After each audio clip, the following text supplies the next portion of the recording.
Ahora sí. Buenos días. Vamos a ver vamos a seguir viendo los distintos usos del agua. Compartir. Si nosotros vamos a la plataforma Canva, vamos a ver que tenemos distintos usos. Yo esto lo tengo organizado de la siguiente forma. Déjenme cerrar esta cosa que me distrae. Ahí sí. Tenemos usos de agua en la cuenca, así se llama este módulo. Entonces, el primer uso que ya hemos hablado bastante sobre ello es la industria sanitaria, el uso de agua potable, agua para beber. Pero después tenemos el uso de la agricultura, la industria minera, la energía, y hay algunas cosas que me di cuenta que existían y que no lo había incorporado antes, como por ejemplo la acuicultura, el uso ancestral del agua, la industria forestal y el turismo. Entonces vamos a ir hablando de esos temas, pero no con la profundidad con que hablamos del tema del agua potable, porque si no vamos a terminar el próximo año este curso. Entonces, dentro del uso agrícola, tenemos que la agricultura, y específicamente el riego, es el principal usuario consultivo de Chile. Y aquí se habla muchas cosas. Hay mucha gente que confunde conceptos. Entonces, aquí, primero que nada, quiero repasar dos conceptos. Hay mucha gente que dice que el principal usuario de agua en Chile es la generación hidroeléctrica, lo cual, en relación con el caudal que utilizan, es cierto, pero las centrales hidroeléctricas son usuarios no consultivos. ¿Eso qué quiere decir? Que una central hidroeléctrica sencillamente usa el agua para generar energía eléctrica a través de una turbina, pero después la devuelve al cauce. Por lo tanto, en un mismo cauce,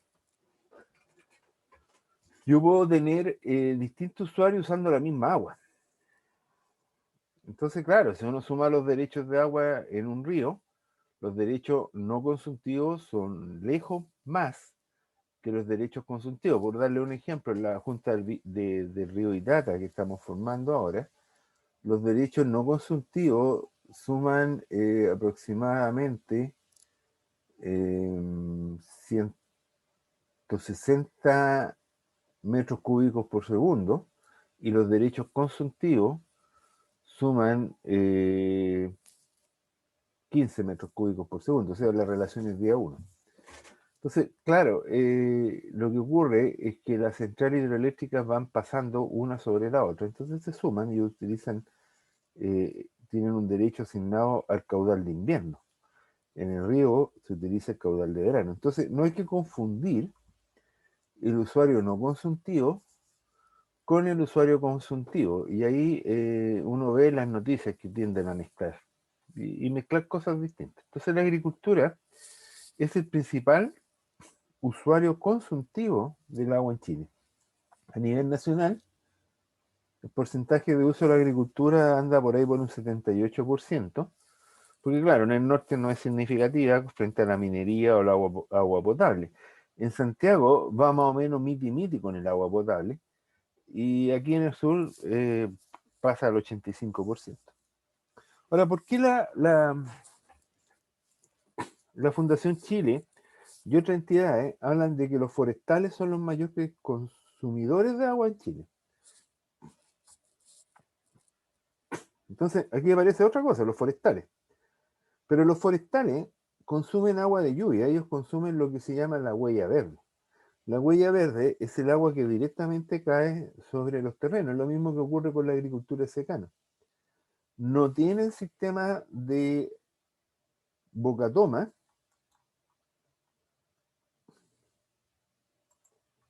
ni de sistemas de riego, porque ellos simplemente se basan en el consumo de la precipitación que cae directamente sobre las plantaciones. Eso se llama agricultura de secano, o en este caso plantaciones forestales de secano. Consumen directamente la precipitación de agua. Entonces, evidentemente que el sector forestal es el principal consumidor de agua, considerando la huella verde, porque son no recuerdo, pero son como 20 millones de hectáreas de plantaciones. La agricultura, en cambio, toma el agua del cauce a través de una captación y utiliza sistemas de riego, y esto se llama la huella azul. Hay una intervención humana. Por lo tanto, y para hacer eso tiene que tener derechos de agua, derechos de aprovechamiento de agua. La actividad forestal y la agricultura de secano no tiene derechos de aprovechamiento de agua porque usa directamente la lluvia. Entonces, nuevamente, cuando se habla de, se mezcla el uso consultivo agrícola versus el uso consultivo forestal, se están hablando de cosas distintas. Y eso es importante tenerlo claro porque hay mucha gente que mezcla ideas.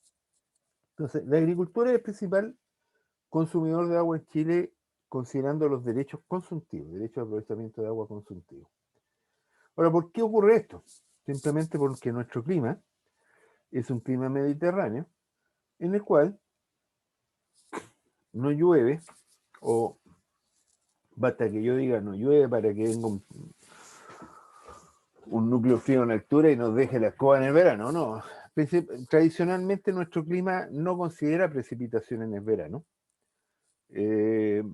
Tenemos una alta demanda de evapotranspiración en el verano y poco aporte de humedad.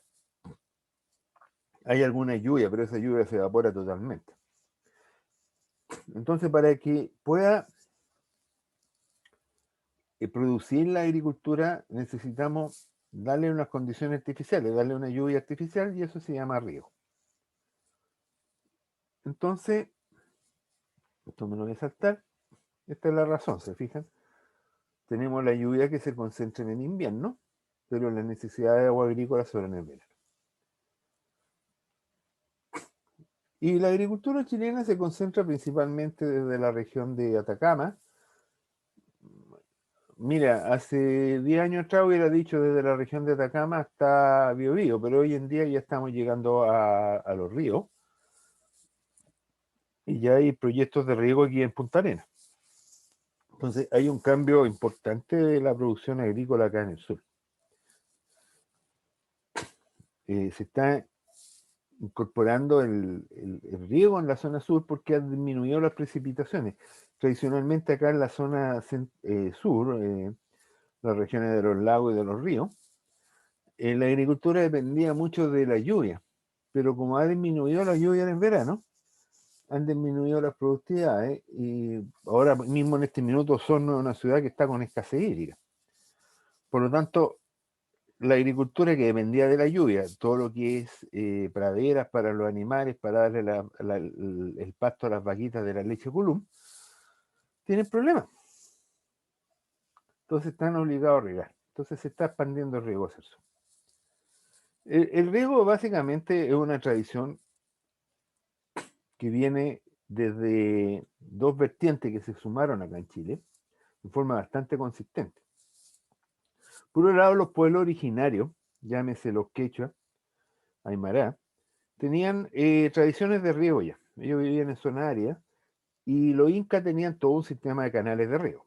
Los españoles, por otro lado, vienen con las tradiciones de riego del manejo de la huerta, que son tradiciones que incorporaron los árabes o los musulmanes cuando invadieron la península ibérica o se sentaron en la península ibérica. Eso de invadir es relativo porque ellos vivieron 800 años en España. Se estableció una cultura, la cultura islámica en España duró 800 años y a la altura del siglo X de nuestra era, Córdoba era uno de los centros culturales más importantes del mundo. Y en esa zona florecían las huertas con una administración de agua que nos quedó como herencia, y el código de agua actual es herencia de los usos y costumbres árabes que existían en la península ibérica. Cuando los españoles expulsaron a los árabes, se quedaron con los manejos de riego porque funcionaba muy bien. Entonces, cuando don Pedro Valdivia se sentó en Santiago, no lo hizo por accidente. A nosotros cuando chicos nos enseñaban de que Pedro Valdivia se había quedado en Quillota y se iba a quedar en Quillota cuando de repente llegó un mensajero caballo, oye Pedro, al otro lado de los cerros hay un valle mejor. No, eso no es cierto. Quillota era un centro administrativo inca importante, pero el centro administrativo inca más importante estaba justamente en Santiago. Y Pedro Valdivia usó el centro administrativo inca para establecerse. Y hace poco se descubrió y se confirmó que la Catedral de Santiago está construida sobre un centro administrativo importante inca. ¿Y por qué hizo eso? Porque ya los incas habían construido una red de canales. De hecho, hay canales incas todavía operativos en Rancagua. Entonces ahí se produjo la expansión del riego en la colonia, el establecimiento de las prácticas españolas sobre las prácticas incas en la zona central de Chile. Cabe decir que los incas llegaban hasta el río Maule, por si acaso. Y al término de la Guerra del Pacífico, con el enriquecimiento de muchas familias por la actividad minera en el norte, se aumentó la red de canales. Por ejemplo, el Canal de la Luz, que es el que pasa frente a la universidad, se construyó en 1890, se terminó de construir en 1903. Para darle una idea, en ese momento se expandió mucho la red de canales. Y partimos con el sistema de organización basado en la tradición española, hispano-árabe, en que los usuarios de agua se organizan y administran el agua, y ahí aparecen nuestras organizaciones de usuarios de agua que ya le he hablado anteriormente, las asociaciones canalistas en este caso, o las comunidades de agua. Bueno, en el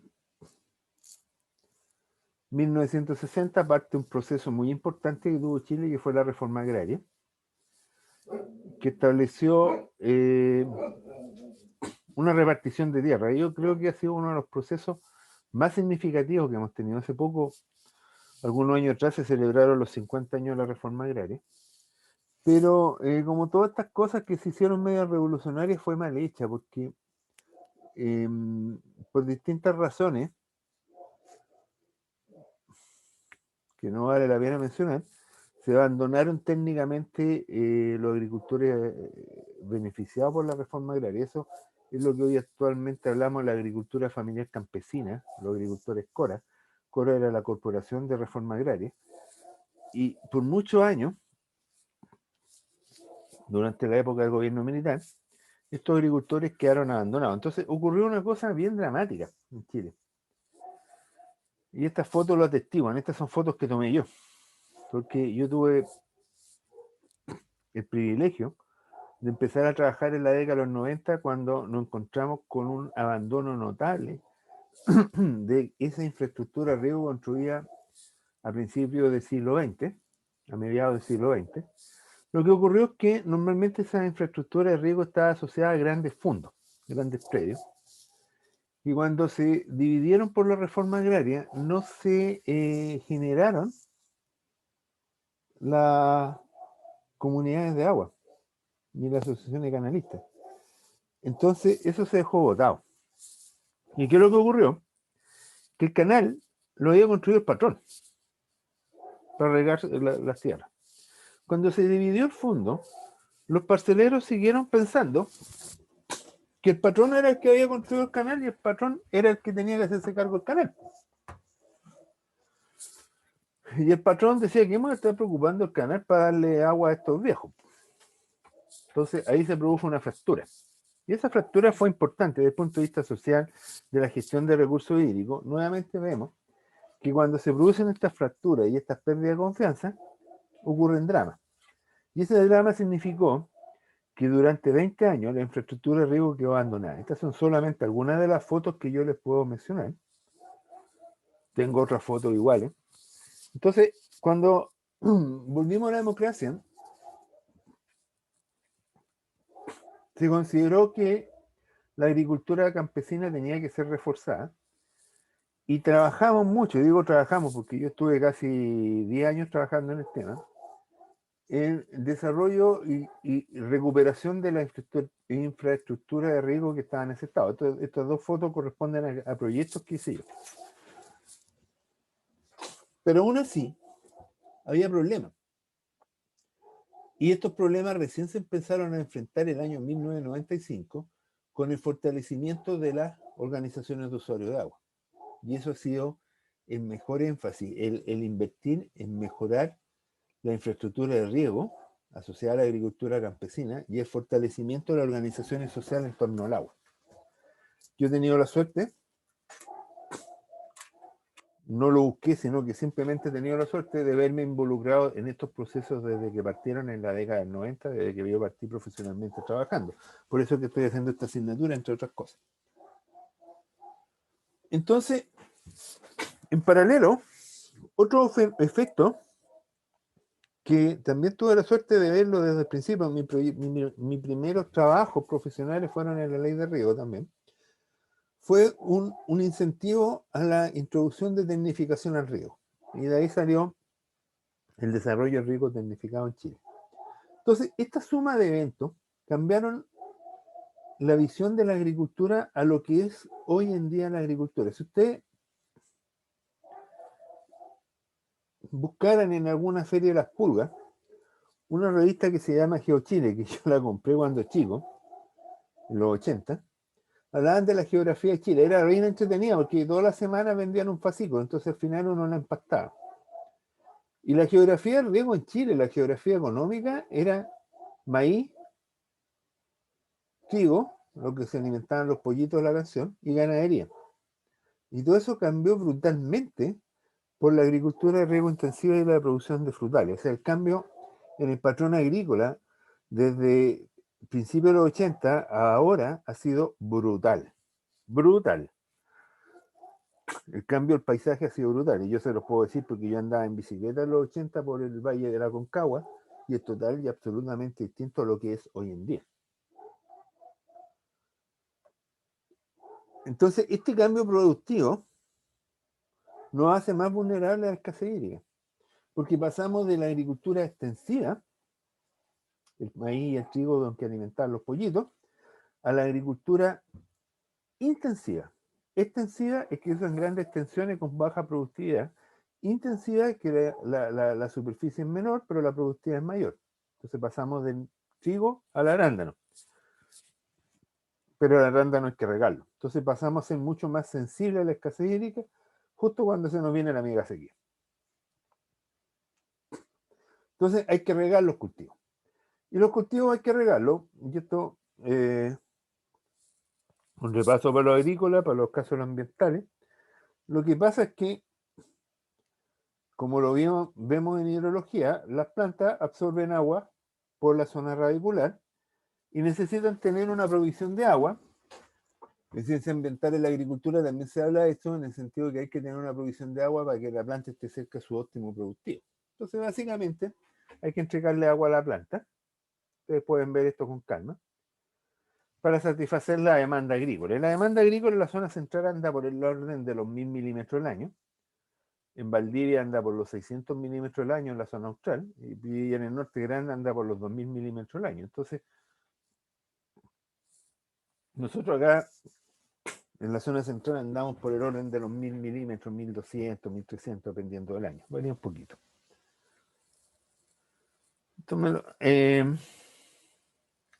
Cuando nosotros diseñamos un sistema, hablamos de entre 6 a 8 milímetros al día de demanda de riego.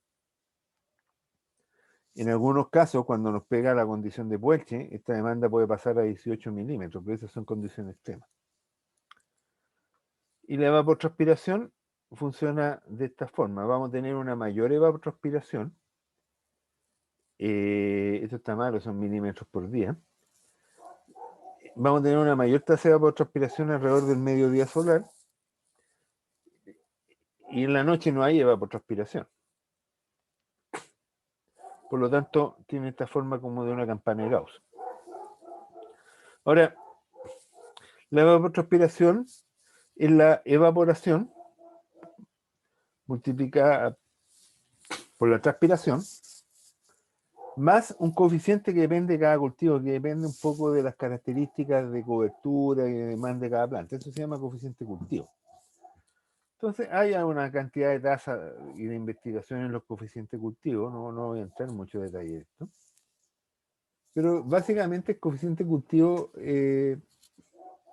anda en torno a 1, en algunos casos, por ejemplo, acá el tomate es mayor que 1, normalmente es menor que 1 en muchos otros casos, va a ir dependiendo, porque en el fondo nos va a entregar esta variación. Y, perdónenme, me estoy atorando. Y vamos a tener esta distinta variación dependiendo de la estructura de cada planta. Va a depender de cómo es la cobertura de hojas, de cómo es el crecimiento de la planta, la densidad de la plantación, etc. Así que en general, en promedio, nosotros más o menos, para efectos de cálculo a nivel de cuenca, consideramos un coeficiente cultivo de 1. Lo hacemos simplecito. Si queremos agrandar un poco, lo agrandamos a 1,1, 1,2. Eso sería un caso muy extremo. Bueno, y esa demanda hay que satisfacerla mediante un método de riego. Y aquí hay distintos métodos de riego.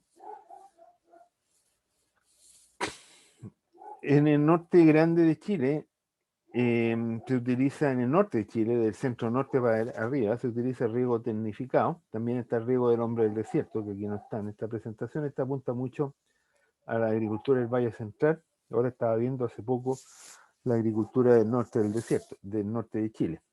Pero quedándonos en el Valle Central, vamos a tener que el riego presurizado en zonas de alta demanda genera un problema que se llama concentración de sales. Resulta que el agua viene con sales disueltas, pero al evaporarse el agua, las sales quedan en la tierra y se van concentrando. Entonces eso se llama salinidad. Es un problema que está afectándonos producto de la mega sequía también. Se está expandiendo al centro sur también. Tenemos otros sistemas de riego por surco. Aquí este pelado es un brasileño que investigó riego por surco en la facultad hace hartos años atrás. Y aquí tenemos el riego californiano, en que el agua viene por una tubería, se abastece y se entrega a los surcos de esta manera. Tenemos riego por aspersión, microjet, que se establece una red de tubería a presión y entregan el agua. El riego por goteo.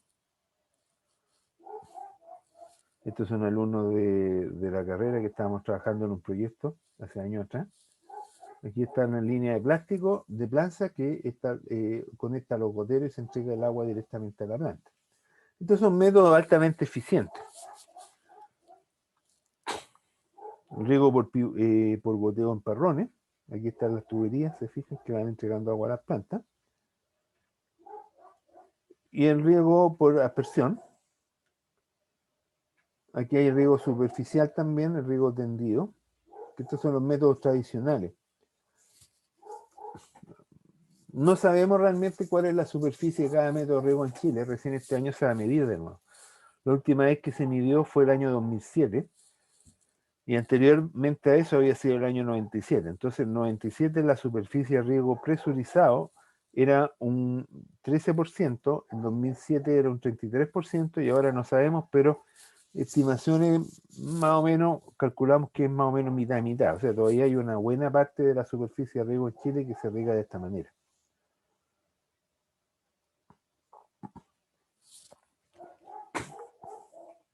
Tiene un sistema de riego por aspersión. Y en nuestro querido pivote central que ha aumentado mucho. El pivote central es uno de los grandes aumentos. Entonces a lo mejor podemos llegar a un 60-40, no sé, esta es la gran sorpresa que vamos a ver este año, porque se está haciendo ahora el censo agropecuario. Entonces, ¿qué es lo que ocurre?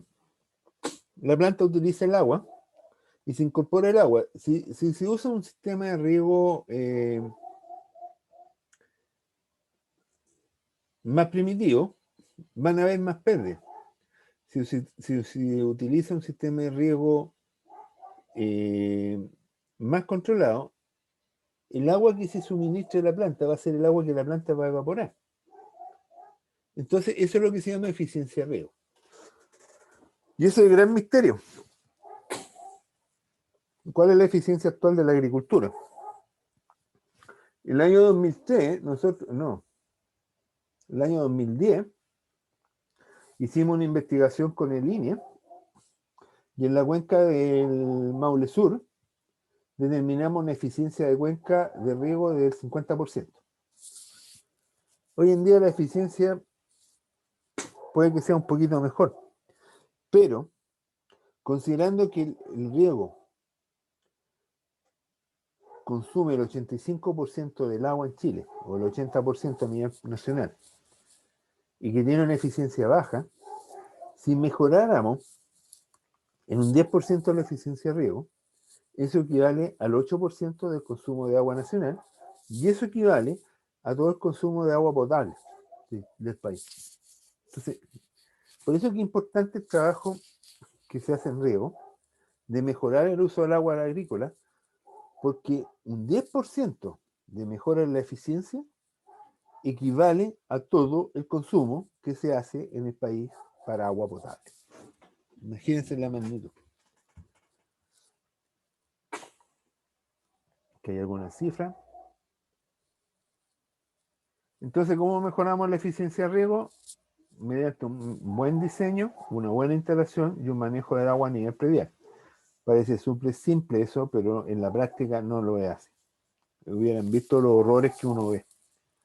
Malos problemas, malas aplicaciones, malos manejos, etcétera. Esto ustedes lo pueden ver después. Estos son extraídos de un libro de riego que escribimos con el profesor Jorzafer hace una pila de tiempo atrás. ¿Cómo voy a soltar? ¿Sí? Entonces, parte de los problemas de riego están acá. Cuando se inundan los predios y el agua se escapa, produciendo erosión y contaminación difusa.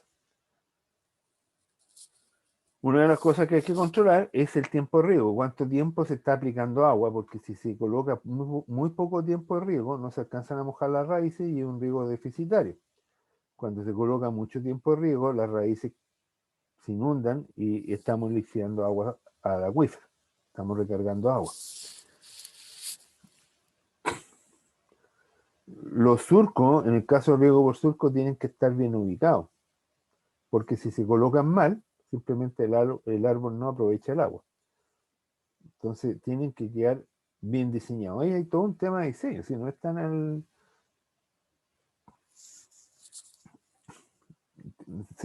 riego por surco es un riego diseñado también, es un sistema de riego tecnificado.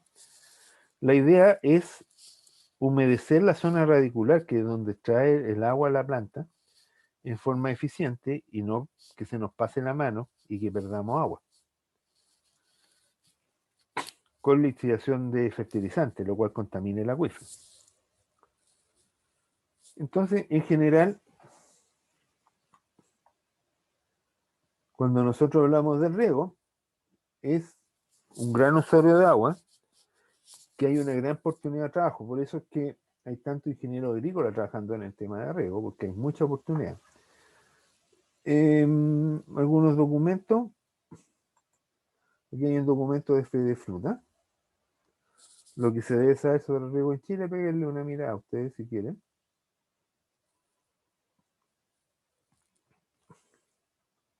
Ahora, ¿quién fiscaliza el riego en Chile? Hay dos entes que son importantes. Aquí hay un ente que no lo he mencionado anteriormente, que es el Servicio Agrícola y Ganadero. El Servicio Agrícola y Ganadero tiene una atribución muy importante para efectos de nosotros, que es aprobar los cambios de uso de suelo. Por lo tanto, ahí va a tener un papel importante en el manejo del agua, que es, por ejemplo, si yo tengo un predio que está con un uso de suelo asociado agrícola y lo quiero urbanizar, tengo que solicitar un cambio de uso de suelo al SAC, y el SAC es el que lo autoriza o no. El otro usuario importante con respecto al riego en Chile es la Comisión Nacional de Riego.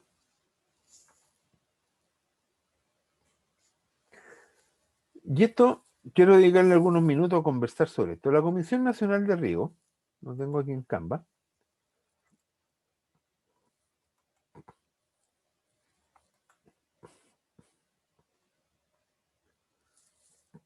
aquí está la Comisión Nacional de Riego.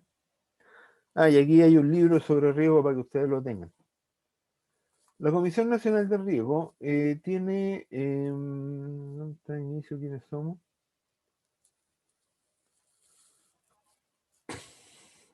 tiene como origen la ley de riego, la ley 18.450, y es una comisión interministerial. Está conformado por varios ministerios, pero depende orgánicamente del Ministerio de Agricultura. Y tiene como misión el mejorar el riego en Chile. Inicialmente era aumentar la superficie de riego, pero hoy en día está hablando de la mejora del riego en Chile. Y tiene distintas funciones. Por un lado, maneja esta ley de fomento al riego, que es la que yo le hablé, que produjo este cambio tan notable en la agricultura chilena, la ley 18.450, que es la ley de la inversión privada en obras de riego y drenaje.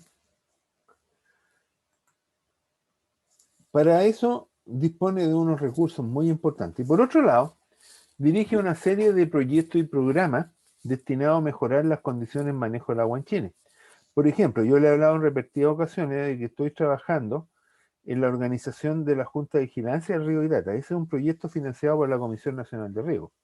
Nosotros como Departamento de Recursos Hídricos somos constructores de la Comisión Nacional de Riego y hemos participado en una serie de proyectos.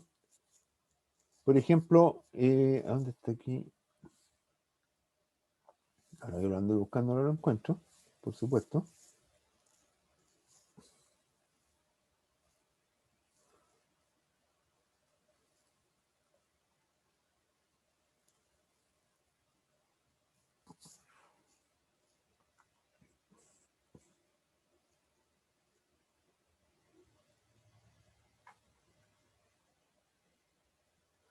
Organizaciones de regantes.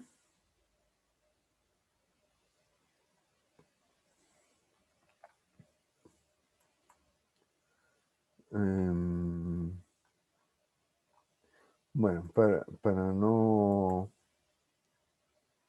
perder dentro en el mismo Canva, esta es la asignatura en el material complementario. Vamos a encontrar un manual de profesionales de riego. Ese manual lo editamos nosotros como Departamento de Recursos Hídricos. Y es el manual oficial de la Comisión Nacional de Riego para la profesionalización de la organización de usuarios de agua. Ahora, ¿qué tiene que ver esto? ¿Por qué es relevante para ustedes? Porque adivinen dónde trabajan una gran cantidad de ingenieros civiles agrícolas y una gran cantidad de ingenieros ambientales. Exactamente, en las organizaciones de usuarios de agua. Es un área de trabajo muy, muy relevante para ustedes. Parte de los videos que también he mostrado aquí vienen de estos programas financiados por la Comisión Nacional de Riego. Entonces, en ese sentido, también tenemos el Plan Nacional de Recarga de Acuíferos, que lo dirige la Comisión Nacional de Riego. Plan de adaptación o orientaciones ante la sequía. Aquí hay un programa para fortalecimiento de las organizaciones de usuarios de la tercera y cuarta región del Aconcagua. ¿Se fijan entonces? La Comisión Nacional de Riego aporta con recursos, aporta con guías tecnológicas, aporta con material técnico a la mejora del manejo de agua agrícola en Chile. Diría yo, bueno, yo soy parte, nosotros como departamento somos parte del Consejo de la Sociedad Civil de la Comisión Nacional de Riego. Por lo tanto, tenemos una gran vinculación con esta entidad, pero el rol de esta entidad en el manejo del agua en Chile es muy, muy importante.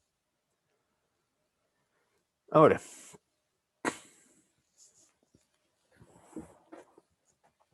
en general, entonces, el riego es un usuario muy importante en la zona centro-sur del país. Como les digo, en promedio, más o menos ocupamos como el 80% del uso consultivo del agua. Y ahí vienen las tensiones también, porque están las demandas ambientales que han aparecido en estos últimos años. Tradicionalmente, los usuarios de agua ocupaban todo el agua que está en el río disponible para ser sacada la utilizaban para regar. Y no es inusual ver al río Chillán, por ejemplo, en que se seca en algunos tramos, porque se les trae todo el agua para los canales del río. En el año 2006, recién en el Código de Agua apareció el concepto de caudal mínimo ecológico. Y los conceptos caudales ambientales son posteriores incluso. Entonces, realmente estamos encontrándonos con que se empiezan a generar tensiones. Parte de esas tensiones están en la discusión de la nueva constitución. Porque el riego en Chile tiene una estructura mental que viene de la tradición arábica, española, del riego de la huerta. El Tribunal del Agua de Valencia tiene 500 años de funcionamiento. Entonces, esas tradiciones son bien potentes y han sido cuestionadas en estos últimos años. Entonces, parte de las tensiones que tenemos en cuanto a la gestión del recurso hídrico en Chile son que han aparecido nuevos usuarios y se han visibilizado antiguos usuarios. Dentro de la gestión del recurso hídrico, uno de los papeles que tendríamos que hacer aquellos que trabajemos en este tema es establecer mecanismos de conversación entre los distintos usuarios que participen en una junta de vigilancia. Nosotros, por ejemplo, en la junta de vigilancia de Río Tata tenemos usuarios hidroeléctricos y tenemos usuarios industriales que comparten la junta de vigilancia. Ese es el enfoque nuevo que hay, moderno. Lo mismo ocurre con la junta de vigilancia del Río Biobío. Pero las mesas de trabajo tienen que incorporar a aquellos usuarios que no tienen derechos de agua, por ejemplo, el turismo, por ejemplo, los usos ancestrales de los pueblos originarios y la industria forestal también. Entonces, bajo ese punto de vista, estamos en una etapa de cambio, evolución. No revolución, evolución. La diferencia hay una R, de rapidez. Los cambios se producen no con la rapidez con que uno quisiera, pero se están produciendo igual. Es impresionante el cambio que ha ocurrido desde que yo empecé a trabajar hace 30 años. Ya se están hablando de cosas como servicio ecosistémico, como el uso del agua para mantener los ecosistemas, cosas que yo no tenía idea, yo lo he aprendido con los años trabajando en este tema, ahora soy profesor de eso, pero créanme que cuando hace 30 años atrás no teníamos idea de estos conceptos. Entonces, en mi vida profesional han habido cambios notables. Y puedo garantizar que en vuestra vida profesional también van a ocurrir esos cambios. Entonces, muchas de las cosas que yo les planteo a ustedes en esta asignatura son cosas que yo no tenía idea cuando me titulé hace 30 y tantos años atrás. Y muchas de ellas incluso no las conocía hace 15 años atrás. Y algunas de ellas no las conocía hace 5 años atrás. Es notable la diversidad de conceptos que ocurren en torno al agua. Así que lo invito a estar atento, lo invito a leer, lo invito a ser perceptivos e ir aprendiendo de distintas cosas y no casarse con los discursos que lean por ahí, sino que ser bastante crítico, porque todos tenemos una parte de verdad, pero no ninguno tiene la verdad absoluta. Entonces, la gestión del agua consiste en escuchar a los demás, conocer a los distintos actores y establecer puntos de consenso. Y dejar claro los puntos de disenso, si también pueden haber disenso. Eso no es problema. Pero sin descalificar al otro. Las redes sociales han sido bien dañinas en ese sentido. Pero cuando estemos en una situación técnica, en que nosotros estemos en una Secretaría de Recursos Hídricos o estemos gestionando una mesa de agua, eso tiene que hacerse con altura de mira y con respeto hacia los demás. Y algunas veces tragarse algunas opiniones, tragarse algunas